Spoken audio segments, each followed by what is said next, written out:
hello and welcome Akshay sir and welcome to my channel iPharma. So before we just get with our discussion sir, I would request you to please introduce yourself to our viewers. Okay, thank you Pratik. My name is Akshay Kumawat. I am a PhD student at NIPER Hyderabad. I am pursuing my PhD in medicinal chemistry subject from Chemical Science Department in NIPER Hyderabad. So sir, as today's topic is on PhD after the masters, so your outlook over this. When after masters, when you want to do either, when you come at that stage where you want to choose your future, two options you get, means PhD or a job. In job also there are two options, non-tech and tech job. Tech job, the particular means person, if he have interest in tech job, he can go for that. But in tech job the package is less. You can get 3-4 lakhs. But in non-tech job, if you don't have any particular interest in a technical field, then you can go for a non-tech job, regulatory affairs like that, and there you can get a good package. For 5-6 lakh package is very easy to get in that fields. In case of PhD, for particularly the students who have a job, who have a good interest in technical jobs, they have these questions, means whether to go for a PhD or a job. In case of PhD, if you are getting a stipend from good institute, if you are, means you can have a PhD from good institute, and you can get a stipend, then it is better to go for a PhD. It is better to go for the PhD than the technical job, because if you go for a PhD, you are getting the same stipend, same package. We get here GRF 31,000 and HRA around 7,000, so it is around 38,000, which is equal to what we get in industry. And plus to that, after 3-4 years, you are gonna get a PhD degree, which is very important. And in that PhD also you are going to get a very good papers. If you are from a very good institute, you are going to get a very good papers, which are very valuable. From that you can go for postdoc or even in industry, they will see your credentials. So sir, let's start the question and answer session. So sir, my question is that when you think about a PhD, again and work commitment of 3 to 4 years just takes. You have to again commit for 3 to 4 years for your academy, and you have to study a lot for a PhD. So what your view on this? PhD, yeah, it is a commitment for 3 to 4 years, but after PhD, the benefit you are going to get, that is means much more valuable than the commitment. In 3 to 4 years, yeah, minimum it takes 3 years, maximum it takes 5 years. In some institute it takes more than that. But study is not that much. Means you have to focus more on your research, the novel thing what you want to do. You have to focus more on that. In case of industry, they are gonna give you work. They are gonna say you have to do this, you have to finish this. They are gonna say that. But in PhD, you have to find out what you want to do. You have to do it. You have to submit it. You have to publish it. That is, and after publishing it, only after publishing, then you are going to get your PhD degree. That is the important thing there. And commitment, I will say, 3 to 4 year, you are means getting, between that 3 to 4 year, you are getting more than what you get in industry. Knowledge you are getting degree, you are building your profile. That is much more important. In industry, the things you will do, you will learn, you will get experience. But in PhD, the papers you get, you will build your profile. That is more important, I think. Even in industry, after some time, your package will increase, but the position, you will stuck on one position after masters. But when you go in industry after PhD, the growth is unlimited. You will not get stuck on one position. Your package will not stop. It is like that.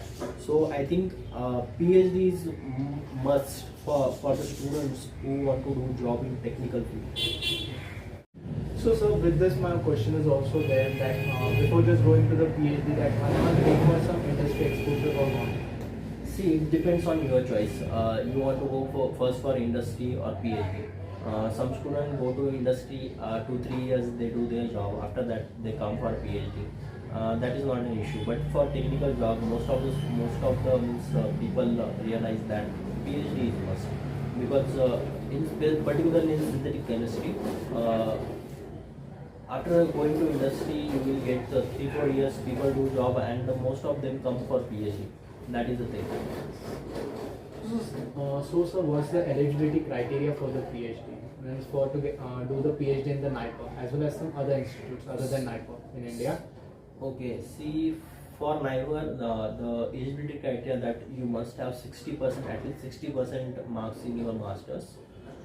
Then you have to qualify 2 entrance examination. First one is GPAT or either GATE, NET, like that. If you qualify NET, then directly you can get admission in NIPER. There is no need of NIPER entrance examination, NIPER JEE PhD. In case of GPAT and GATE, you have to qualify GPAT and GATE. After that, you have to give NIPER PhD entrance examination. After you qualify that exam, you will get admission in NIPER. And for other colleges, in state affiliated colleges, they have their separate entrance examination. Every state conduct their own entrance examination. In Maharashtra, there is state, and I think most of the universities conduct their own entrance examination under name PET, PhD entrance examination. I think after qualifying set, you don't get stipend, but some good colleges, some good institutes give stipend fellowship after qualifying their PET examination. Like ICT give fellowship after qualifying their PET examination. Then some other colleges are there, some private institutions are there who also have their separate entrance examination, who also give means fellowship after qualifying that examination. There is one institution in Delhi, Ashoka University, who offers PhD, in various courses, science background, and they give fellowship. They give fellowship after qualifying their entrance examination. So, sir, the next question is the other students can they just do the PhD in the NIPER? Other students means other institutes. Yeah, other institute students. Yes. Okay, see, other students can definitely do PhD at NIPER. The pattern is like this, means there is 85% weightage for NIPER PhD entrance examination, and 15% weightage is for the interview. So if you perform good in the entrance examination and good in interview, you can definitely get a seat for PhD in NIPER institutions. In my department, there are we are 5 students for PhD in my department, and 3 are non-Niperians. One is from MSc background. So you can see there is nothing like that. You must have to be a Niperian to do PhD in NIPER.